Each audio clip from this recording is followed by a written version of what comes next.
Hi, everyone. Thank you so much for joining us. On behalf of the Dingman Center, we're happy to have you.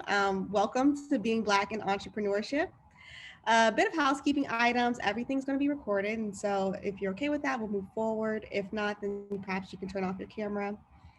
This is actually the second Being Black in Entrepreneurship event. This was an initiative started by Black TERP alum, and we're really excited that it's continued on with this all-star panel. I have the pleasure of introducing our moderator for this evening, Rashida Peterson. Rashida is a regional director East at Global Fund for Women. She's a founder of consulting firm 1847 Philanthropic and technology startup DIA Fund. DIA Fund is a hybrid micro-philanthropy platform that connects members of the diaspora in the US with vetted community-based organizations in their home countries. It was developed out of 1847 Philanthropic as a technology solution to the problem of expensive due diligence costs and identification of grassroots organizations. Rashida holds an international business degree from the University of Maryland Smith, and she currently serves on the advisory board of the University of Maryland Center for Global Business. Thank you so much for joining us, Rashida, and welcome. Thank you. Thank you. Thank you, Jasmine.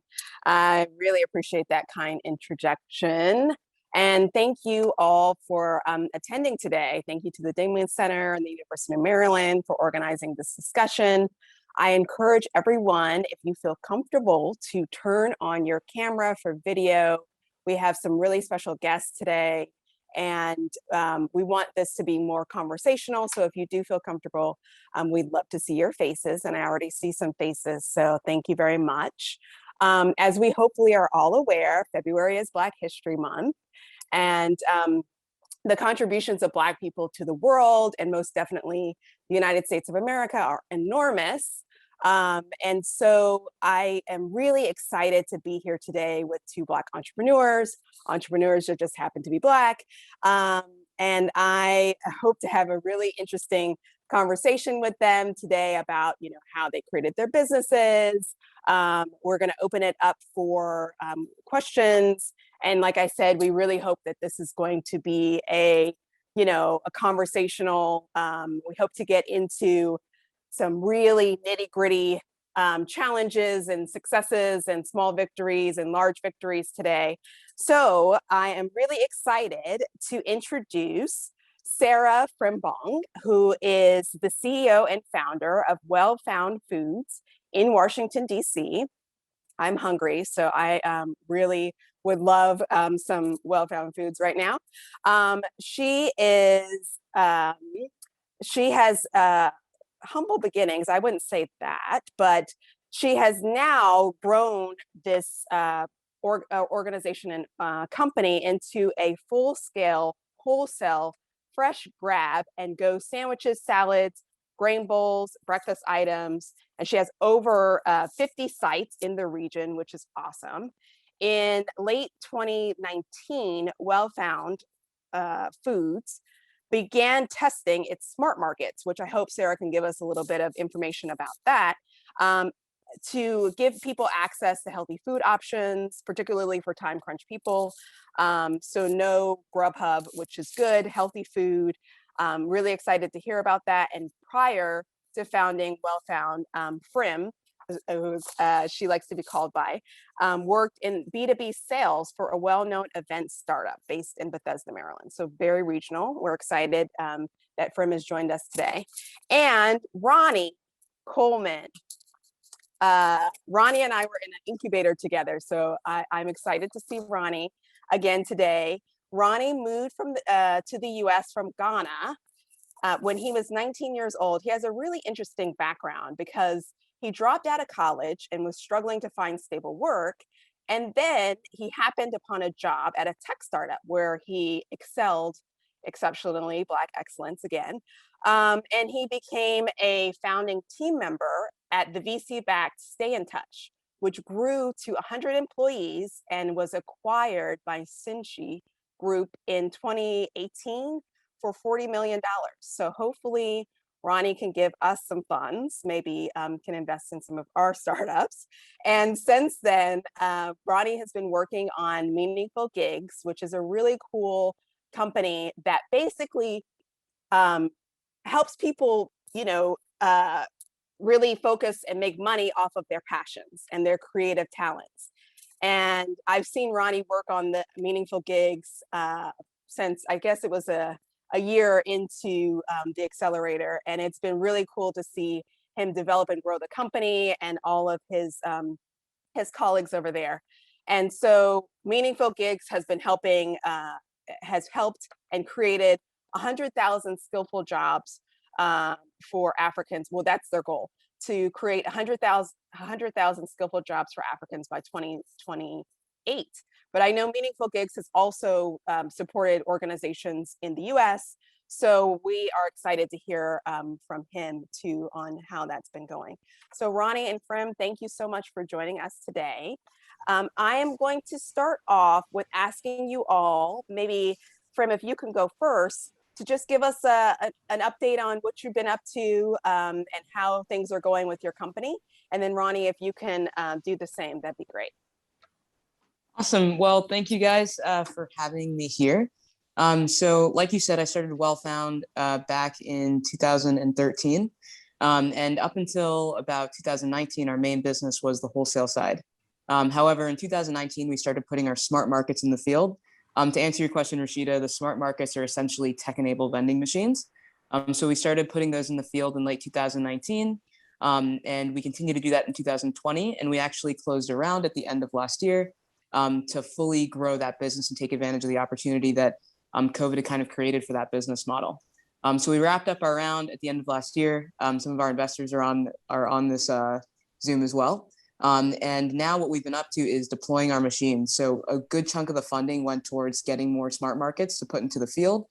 We are busy deploying those, to building the infrastructure to support it. And our latest project that we're actually going to be starting next week is development on a mobile app to enable a touchless pickup at the machine. So to give everybody a sense of that very quickly, the idea is that you can order a meal from your phone. You can walk up to essentially a vending machine. You can use your phone to scan a QR code, and your meal will deposit from the machine. So you can complete that whole transaction without ever actually touching the machine. So that is kind of the latest and greatest tomorrow starting project that we have going on, and a brief update on us. Thank you, Frim. That's super exciting. Congratulations on the round. Ronnie, give us the scoop. Yeah, well, thank you for having me, and thank you, Rashida, for that kind introduction, and Frim, you're crushing it. So it's good to hear. What are some of the highlights? So just quickly, like a one-liner, what we do, we essentially, Meaningful Gigs, we find designers in Africa, and we upskill them and train them, give them some kind of workforce development, and then we match them with jobs in the US, right? And so we launched 2019, COVID hit, and it helped accelerate our business because we're a remote work company, and all of our designers are in Africa. So companies started hiring, and our whole market kind of grew exponentially. So last year, we grew our revenues by about 400%. We launched an upskilling product. So in our mind, we want to redefine workforce development, and I could probably go into the details of that a little later. Finished up $1 million seed round, which helped us get 18 months of runway for the business, which then we pretty quickly hired a few folks, and so now we've doubled our team. What else have we done that I think is cool? Most importantly, I mean, last year we created 42 jobs for African designers, and like Rashida mentioned, we have a very lofty goal. So we're excited to get on that journey, which is creating 100,000 jobs for Africans by 2028. Awesome, Ronnie. Thank you so much. So now we're going to move into a quick round of lightning round questions. So I'm going to ask you a couple questions for us to get to know you personally a little bit better. So we'll start with you, Ronnie, equal opportunity here this time. So Ronnie, who is or was your most significant influence, and why?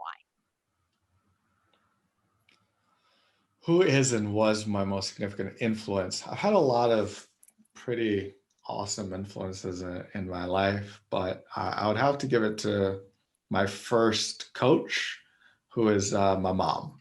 And she, when I think about, so my mom is Ukrainian and Jewish, and my dad's Ghanaian, but I was born in the Soviet Union. She kind of was a little bit of a rebel and defied what you can imagine is like a pretty like racist era Soviet Union in like the 80s, to marry an African husband. And she moved to Ghana, and my whole family lives in Ghana right now. And she had always, every time she kind of talked to me about either bullies or teachers messing around, she always gave me confidence to just believe in myself and to always push myself to my full potential. It doesn't really matter what anybody says. And so she's always been my first coach and, the biggest influence in my life. So, yeah. That's awesome. Shout out to moms. And who's your favorite Black entrepreneur? Dave Chappelle. Oh, wow. Yeah. I So like that. Dave Chappelle is my favorite Black entrepreneur, and a lot of people don't think of him as an entrepreneur, they just see him as a comedian. But he did something that inspired me more than any other entrepreneur has done. He walked away from $50 million because the money went against his values and what he believed. And that, I think, is a lot harder than earning $50 million, because a lot of people through their lifetimes can earn a lot of money, but are you doing it at the sake of compromising your values? And so him being able to walk away from that, okay with it, 10 years later, then come back and earn $60 million, shows you that sometimes it's important to stick to values. So yeah, he's my hero. Absolutely. That's awesome. I totally agree with that. We need more entrepreneurs like that in the world, for sure. What is the first thing you do in the morning? First thing I do in the morning, read. Oh. So I try to read for about 15 minutes every morning instead of looking at my phone. So right now I'm reading a book called Growth Mindset by Carol Dweck. Pretty great. So if you want to read about like positive psychology, it's a good book. But yeah, every morning spend a few minutes reading. Are you a beach or mountain person? Mountains. Okay. And what is your favorite way to celebrate a major milestone? Do you want the real answer? I'm like, PG. No, not that. That's not like a bad. Yeah, no. The real answer. I mean, I think I get hard on myself for. I think about like, well, what else do I need to do? So it's hard for me to celebrate milestones, but typically I just try to connect with people that actually help that happen, and either write them letters or hang out with them or buy them drinks. Is just, I try to be grateful for the people that helped make that happen. Thank you. Okay, Frim. So you, was your most significant influence and why? So I am going to follow Ronnie pretty closely here and say my parents. They are also both from Ghana. They immigrated to the US when I was just a baby. And they're both entrepreneurs. They've been entrepreneurs their entire lives at different points in their lives. And yeah, they've just always kind of led me on the right path. They've always been my biggest supporter and kind of taught me how to work on every level of that. So I keep going back to them for grounding and influence, as the case may be. Thank you. And who is your favorite Black entrepreneur? It's them too. Again, they've done their own businesses at so many different points in their lives, and I've seen just like the sacrifice that they've made to be able to do that, and then the positive side of what really comes with that sacrifice and owning your own business. So they're definitely my favorites. I like that answer too. Okay, so what is the first thing you do in the morning?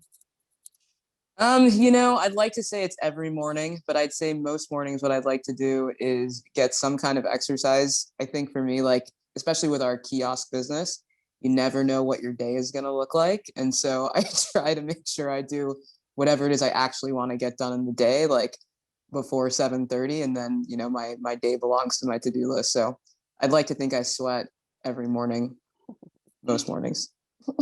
Awesome. And are you a beach or mountains person? Beach. Mm. Okay. And your favorite way to celebrate a major milestone? Same to Ronnie's point. I like to hang out with the people who made it happen. I like to hang out with my friends and family. I think for me, it's just so amazing to like let the breath go and take it in and not do anything and enjoy it. And it's hard because you're just thinking, okay, we did X, Y's next. We got to start on Y. But just taking that breath with all the people that made it happen from a personal and professional side is amazing. Man, I love you too already. No, you're super positive, and I think that's added a lot to your success. So just to stay with you, I want to go into the main questions now. I'm just going to ask a few. I want to make sure that we give enough time for questions from the audience. But just kind of building off of sort of the getting to know you questions, like did you always see yourself as an entrepreneur, given that your parents were entrepreneurs? Like, did you kind of gravitate towards that, or how did that kind of start for you? Yeah, I consider myself lucky. I've always known I wanted to be the CEO of my own company. When I was a kid, literally just like little Frim, my parents would be like, "Oh, what do you want to be when you grow up?" And I would say Whitney Houston or an entrepreneur. Hand to God, that was my answer. And so like I can sing, I did a cappella, but I'm no Whitney Houston. But yeah, in high school, I ran a few small business projects and made some extra money selling different things. And it's just always kind of been what I wanted to do. And so it was really figuring out what the right opportunity for myself was. So I definitely got that from mom and dad. Awesome. And Ronnie, I mean, your background is just so interesting. Like the whole like Soviet Union thing. Every time I forget sometimes that's your mom is from there. But so did you see yourself as an entrepreneur, or how did the 19-year-old Ronnie see himself in the world? And like, how did that happen? How did you decide to come to the US, and how did you kind of fall into this? Tell us how you became Ronnie, the entrepreneur. Yeah, I mean, 19-year-old Ronnie didn't know shit about shit. He was just struggling and to find kind of my identity and what I wanted to be. So I was studying psychology, and I didn't think I wanted to be a psychologist, and I just had no idea what I wanted to do. And I was fortunate to get into startups because I used to build computers when I was like 15, and I met a guy who told me about tech startups. He was like, "Hey man, there are billionaires out there that didn't go to college and created startups, so just go try working one." And he helped guide me into that world, and that's what led here. Awesome. I love that story. I start like envisioning you as like following into this, building things. Little Ronnie and little Frim are I could just see them in my head. So of course, startups, this lifestyle that we live as there are challenges, there are failures. What is the biggest failure that you experienced, and how did you get through it? And any lessons learned that you can give us from just starting out or in our second startup, etc. Whoever wants to take that. Sorry. I can jump in. In 2019, we had a failure, a setback, I guess we can call it either one of those things. But basically we lost some clients all in the matter of a month of time. And at the time we were also transitioning our business to do something new. We're transitioning from our wholesale to our smart market business. And we had done a bunch of things to kind of follow through on that path. And so, as a wholesale business that have been doing that for a long time, you definitely kind of question your path when you have clients that are leaving, but at the same time, we kind of had to hold true to the vision that we saw and what we were working towards. And what I learned from that was sometimes you need a setback to go a little faster towards where you're supposed to be. And it was super humbling. I definitely did not see that when it was happening. I can only say that in hindsight. But I've taken that with me now to kind of, keep your eye on the bigger picture, have confidence in the steps that you're taking, knowing that it's going to kind of move you on that path, even if there are, setbacks along the way. That's super helpful. Thanks for that. How about you, Ronnie? Your biggest failure or setback? Yeah. So specifically around the word failure, I would say I've never failed. And the only reason I would say that, not because I'm delusional, is because I believe, or probably heard somewhere, that failure is only when you give up at something that you're going for. And so I've had a lot of setbacks, I've had a lot of challenges, but I've never failed at anything. I just kept going and kept learning and kept falling and getting up. I would say the hardest thing for me, where I got through challenge after challenge, is this recent fundraiser. It's probably been the hardest thing that I've done. And at some point when I came to the States, I thought I'd be homeless. And even that wasn't as hard. It's like during a pandemic, like feeling that people are counting on you, having to pitch to hundreds of people via Zoom.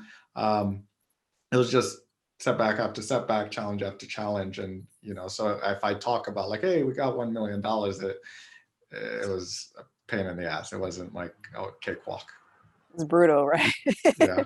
Well, oh, wow. I can imagine, having, like you said, just people depending on you. It's more than just you. So I appreciate your perspective on failure, on the word failure.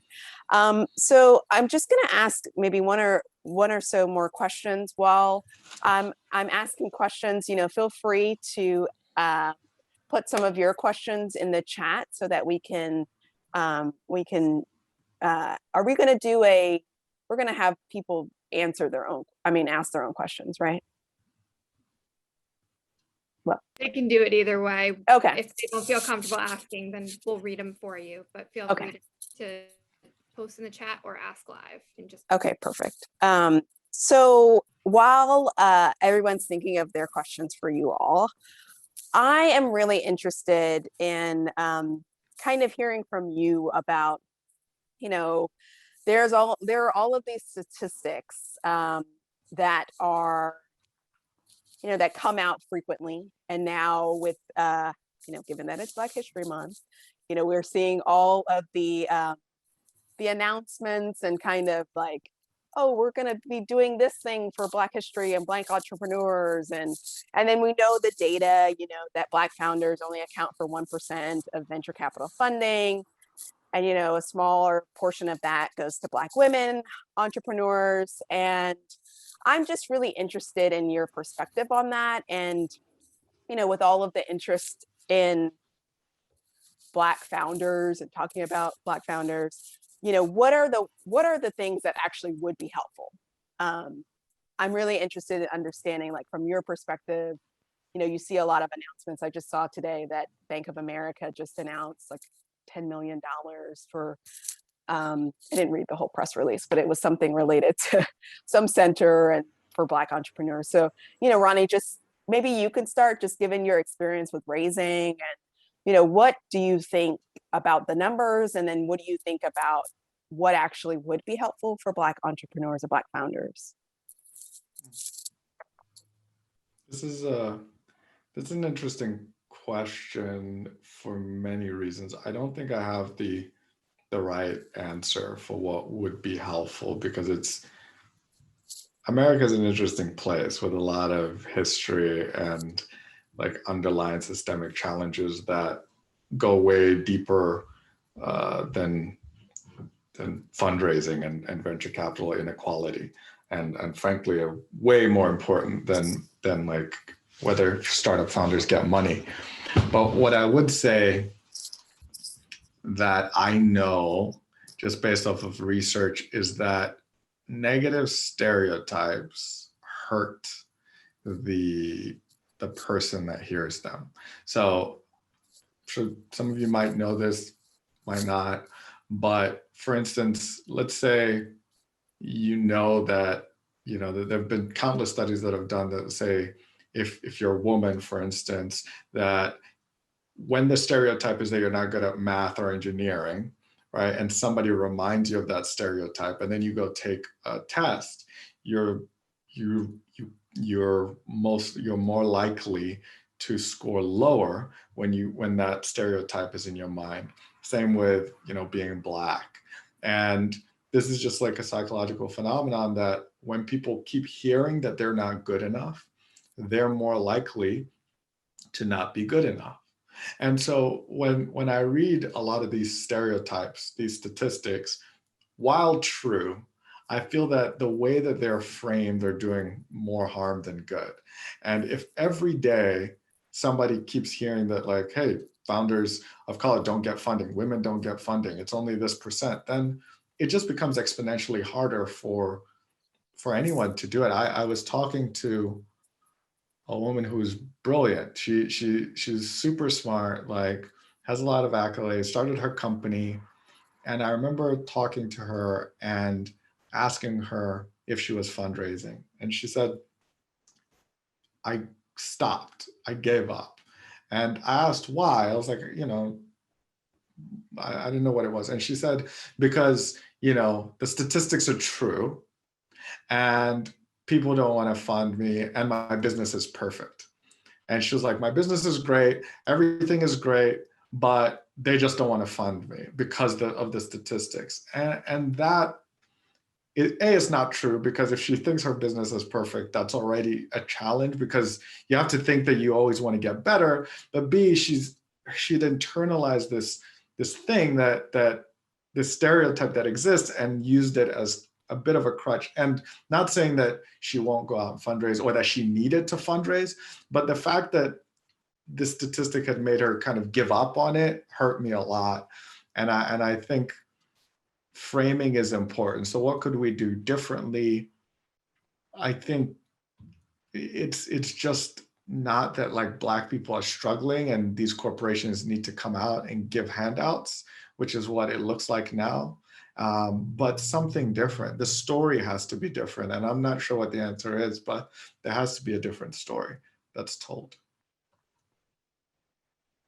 That's what I know. And I think I'd kind of add to that, I think it's also about exposure, as someone who just spent a year, raising money, and we were raising before COVID, and we were raising as local orders were shutting things down. And I remember thinking I was crazy, being on Zoom, trying to fundraise, during a pandemic, already feeling like, I think like most people feel when they're raising money, that, you're talking to a brick wall, you're not getting any traction, right? And I couldn't help shaking this feeling the entire time that I just wanted more people to know about what I was building. And I wanted more opportunities to tell my story. And it feels like that is still the biggest struggle, because I do think if you're doing something interesting and worthy, regardless of the founder that you are, there's going to be interest. I think it's really hard to get those opportunities to tell your story. When people ask me to speak on panels or to do things like this, I always say yes, because I always want the opportunity to be able to tell people about what I'm building and about my company and myself and all of those things. But, I think we go on a lot of panels and we go to a lot of different things where, founders are not Black, and a panel looks one way. So I think exposure is everything. Thank you for that. I'm a big proponent of reparations too, so just putting that out there. There's a something that there's an invoice that still hasn't been paid. So that's just my personal opinion on it. But and I mean that for all of the diaspora. Because that's right. I could use my meal right now. Listen, it's more than a meal, my friend.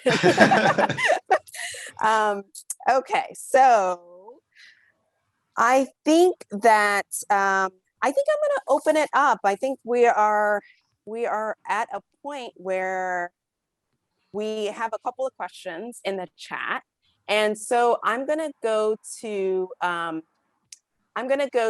Danny, who asked the first question. Danny, do you want me to ask this question, or would you like to ask Sarah from the question? Sarah, what is your favorite menu item on Wellfound? That is such a tough question. I imagine it's like picking your favorite child, but I'll do it. My favorite item on our menu is also our best seller, or one of our best sellers. It's our coconut mango chia pudding. It's absolutely A+. Go and get it. It's a coconut like key lime chia pudding base. Well, where can and I it's try it? yeah, if you actually head over to our website, or if you shoot me a message after this, I'm not sure how I connect after Zoom, though I've been doing this for a whole year now. I will help you find the place to get a chia pudding, but it's absolutely fantastic. Thank you. Prim, don't forget to put your social, and you, Ronnie, too, your social handles That's how in you the do it. chat. Yeah. So that you can get all of the stalkers. And actually, that sounds delicious. And you got to tell us how we get these yummy things. Where are these vending machines? Smart markets. Smart markets. Yeah. So, the smart markets are not necessarily in COVID easy to get to. They're in hospitals and military installations right now. But we also do wholesale, and at different wholesale locations like Phil's Coffee and other places that I'll throw into the chat when Ronnie's chatting in a bit. You guys can get all your chia pudding needs satisfied. That sounds really good. So Ed Love, you have the second question for the panelists?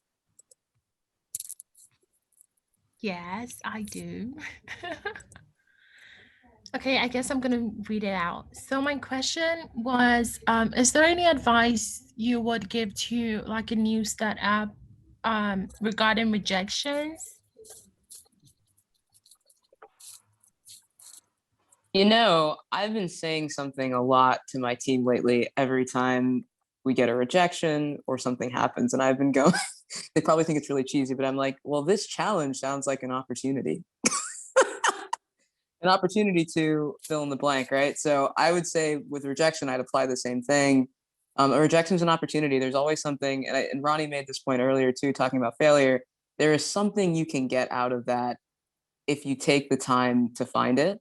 I'm always grateful sometimes for rejections and for challenges that are opportunities, because you just get better. I hope that's helpful. Yes, it was. Thank you. Yeah, I'll add to that too. So the other saying is, or other thing that we, at least Meaningful Gigs, try to remind ourselves is that for every no, it gets us closer to a yes. And one of our core values, one of our main values is courage. And what that means is, like, to be courageous, you have to push yourself out of your comfort zone and then learn from your mistakes. And so, as Frim mentioned, you can always learn something. And so for every rejection, the value out of those rejections is you learn why. And if you can learn why, that means it's getting you closer to a yes at some point. I absolutely agree with that. As a fundraiser, I hear no every day. It's awesome, because I'm like, great. So that's a starting point. Yeah. Okay, so we have another question from Lottie. Lottie, did you want to ask the question for our panelists? Sure. Thanks y'all for being here. I'm part of the Dingman team. I was curious, what are the most important values you look for in someone when you're bringing someone new onto your team? Well, I can, because I just talked about values, but so we have 4 core values that we look to that are more important than skills or anything else. First is courage. All right, so we need people that are courageous, that are okay with pushing out of their comfort zone and making mistakes. The second is empathy. So people that listen actively and also just are considerate of others. that's important. Our third value is integrity. So that means people have to do what they say and communicate openly, because sometimes you can't always do what you say, but if you can't, you have to make sure you communicate openly. And then the last value that's super important to us is grit. So we believe that people, if they put in continuous effort over time, they'll succeed at whatever they want to do. So as long as they can do that and think not short-term effort, but long-term, they'll succeed. So those are the four main values: grit, courage, empathy, and integrity. Yeah, for us, I look for integrity and candor and grit as well. Hustle is what we call it. But especially at the stage that we're in, we need, and it's probably any startup, right? You need people that can be flexible. You need people that can communicate well. And those are really the most important things, people that can hustle. So if someone has that trifecta, they're on the right path to being a well-found. Thank you. That's a tall order. How do you know in an interview if somebody's going to fit these things? I try in my interviews, I've learned to ask a lot of the questions that, get at skills, and you can get that out of reference checks too, but then also just have a conversation with a person and try to understand who they are. And it's super cheesy, but I always like look into people's eyes and I'm like, are you a good person? Do you embody these things? And that's kind of step one. But then I also find reference checks are really, really helpful to try and understand how somebody works in different environments and their skill sets. I've come to value references more and more over the years, and different kinds, personal references and professional references, I find are super helpful.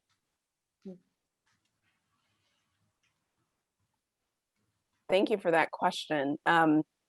Jasmine, do you want to ask your question to the panelists? Sure. I was wondering, since we have so many, fundraising savants on the call, I was like, do you have any tips, like emails or calls, sending thank you notes, or anything that you learned along your way?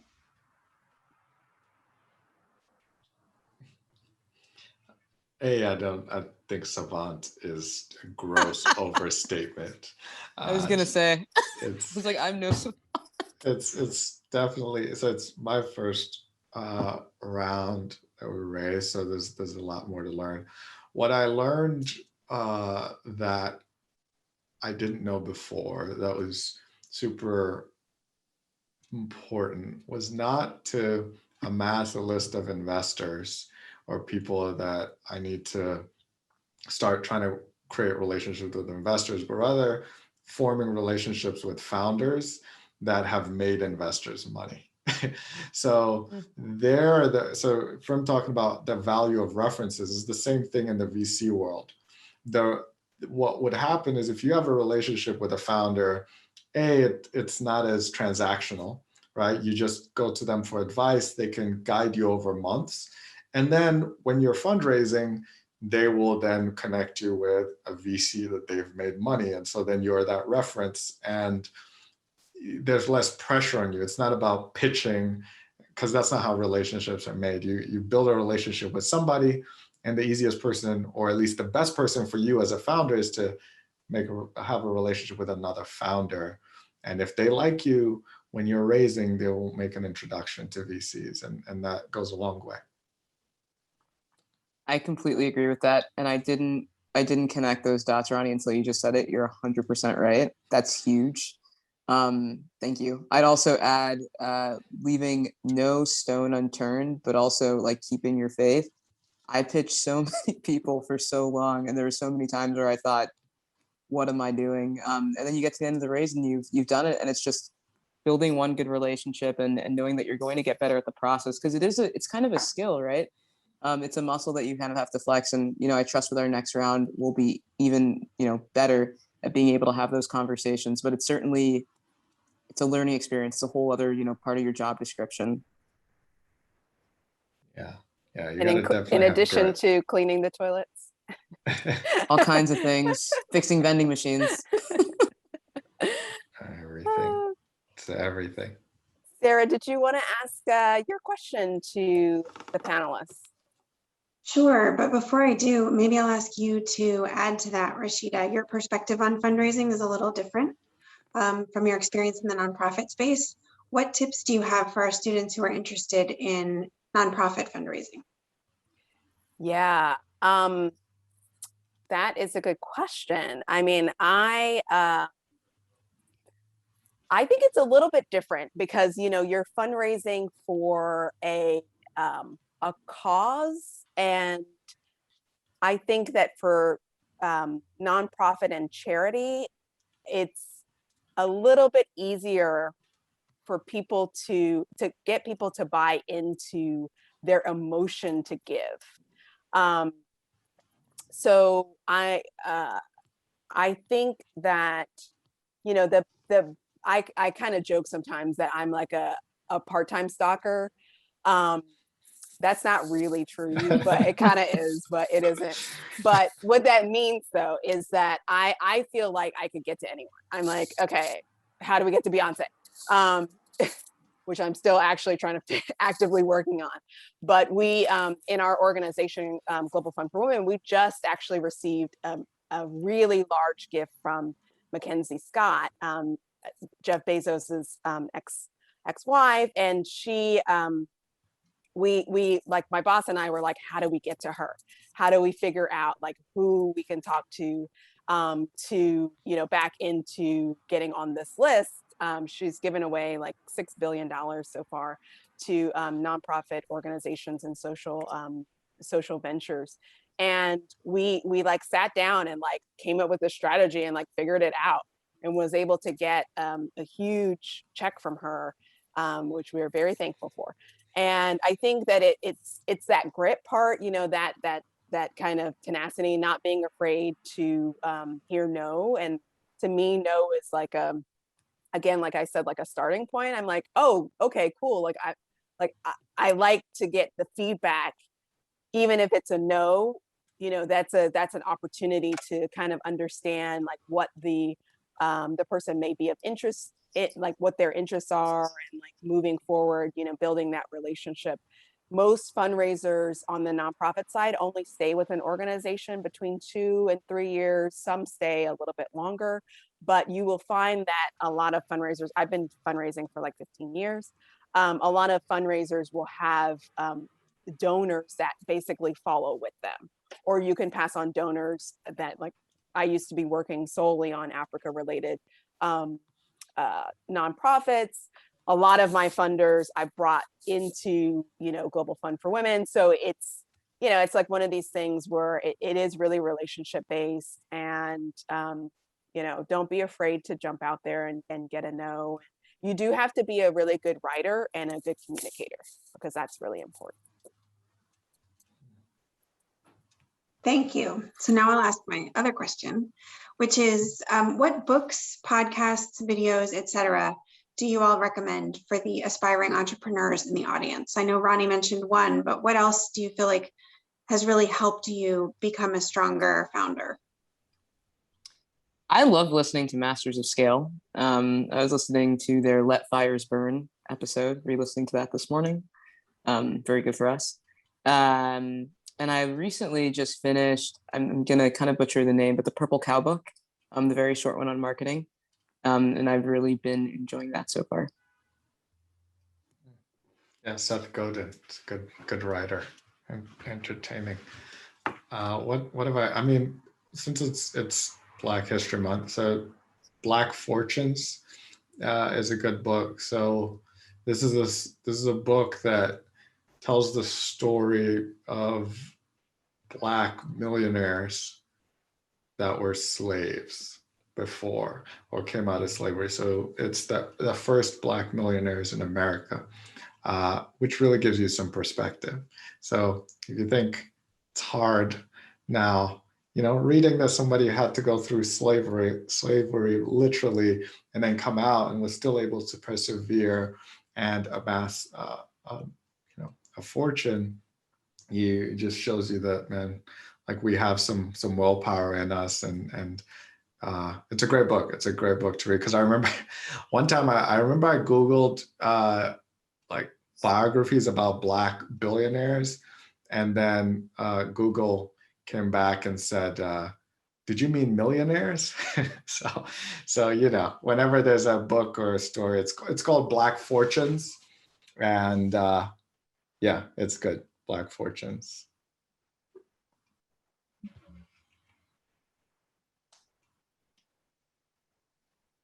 Other questions? Let's not be shy. Okay. Is it Anissa? I hope I Yes, said that right. Anissa. Okay. Yeah, so I just had a question of kind of how you've kept, you know, your inspiration and motivation up in a virtual world, because, you know, we're always like talking to people and just on our laptops. So how have you kind of, if you had like kind of any setbacks or anything, how have you kept it up? It's a great question. It's been tough. I'm not gonna lie, especially when you're pitching, right? If you're fundraising, which is hard during a pandemic, is tough as well. You know, I think it's been, at least for work, connecting with other founders. My founder network has definitely gotten a lot stronger, kind of knowing what my other founder friends are dealing with, and kind of, you know, taking shelter with each other has been really, really helpful. And then the team as well, finding new ways to connect with our team, new creative ways to do that, and celebrate wins. Wins feel bigger during a pandemic, I will say. A lot to celebrate. It's definitely true. What a motivation. So yeah, I try to hang with my co-founders. I have 2 co-founders. And so we try to hang like a couple of times, 2 to 3 times a week to motivate each other and high five. And, you know, I try to read stories, people's lives, just inspirational kind of biographies, autobiographies, things like that just put me in other people's worlds and you know, just give me that kind of inspiration. Thank you for that. I'm inspired. Yeah. I really am. I really appreciate you both for spending time. I know as an entrepreneur that has just raised, it's, you know, you guys are really busy, and we really just appreciate you taking the time out. Sarah, I know that you wanted to possibly give us some closing remarks. Did we want to make maybe have one more question before we do that? We have time for 1 or 2 more questions, sure.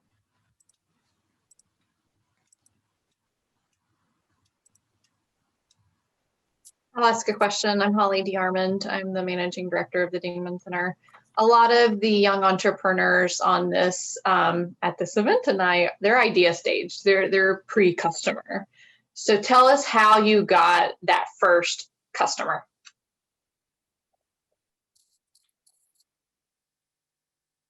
That's a good one. It's a really good one. You know, I think in my experience, I think I've always kind of been the first customer. I've built something that I know I wanted, and I realized that getting a few more people on board, right, scaling it would make it work. And I've kind of been able to build it from that. But I think more than anything, it's talking about the idea and getting people to commit. I think for my smaller business projects when I was younger, and for the business that I'm doing now, it was driven by me talking about doing something and talking about it in a very real way and starting to build the pieces, but then somebody else commits to it, and all of a sudden I'm on the hook and I have to do it. And so I think the key to getting your first customer is literally just starting to talk about it, starting to give it life, and then letting the snowball kind of roll down the hill, to use a metaphor. Yeah, I agree with talking about it. So I read a book called Lean Startup a while ago when you know, we're starting the business, and in the book what they suggest is that you talk to people that could be your potential customers and interview them, right? Just try to understand if what you're building actually has a value, because what happened, a lot of people have ideas, and I've had them, everybody I know has had them, and think that, man, this idea is amazing. It's going to be like the next whatever, it's going to change the world. Steve Jobs has nothing on this idea. And they validate it in their mind. And then they say, like, all I need to do is raise money. And then once people know about this, it's billions of dollars.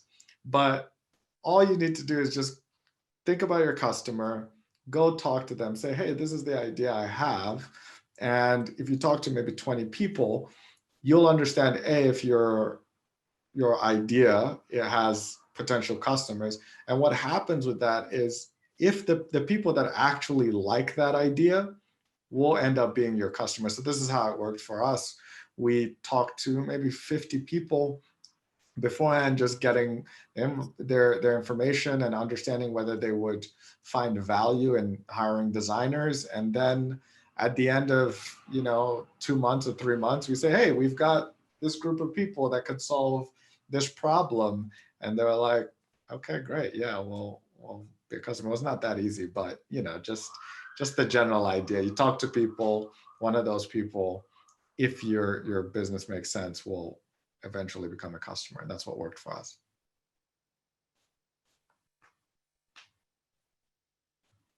Thank you. And that was a wonderful question. Very helpful. Malia, do you want to close us out with the last question that you have for the panelists? Yeah, I have a question for Sarah. I was just wondering what inspired the vending machine app, because I think it's a really awesome idea. And I just want to know, what was your need recognition process? Sorry, ask the last part of the question one more time. What was your need recognition process? Got you. So in terms of the app, for us, we were already putting our smart markets into the field. Like I said, we put our first one out in 2019. And by the time COVID hit, we had three machines that were operating in the field. And so we knew that with everything happening, it made a lot of sense, but obviously, the environment had also changed. And so we thought, okay, what we have does make sense for everything happening now, but we looked at the machine and we said, how can we make it better? And so this mobile app kind of seemed like the obvious next step. The machine is already unattended. It is largely contactless. We bought a bunch of sanitizing machines or stations that we were going to stick to the side of the machine. We were like, it's safe. Everyone can feel comfortable now. But the app seemed like the next positive step in terms of safety for this COVID-19 environment.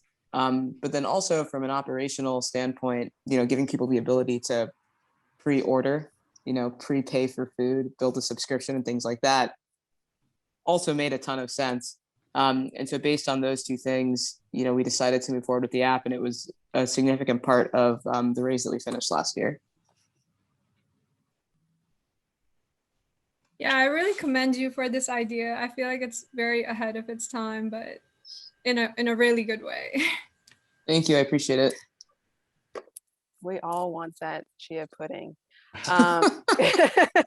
We do. So I'm going to take the liberty of asking the last question before I kick it back over to Sarah to give us some closing remarks. What words of advice do you give aspiring entrepreneurs?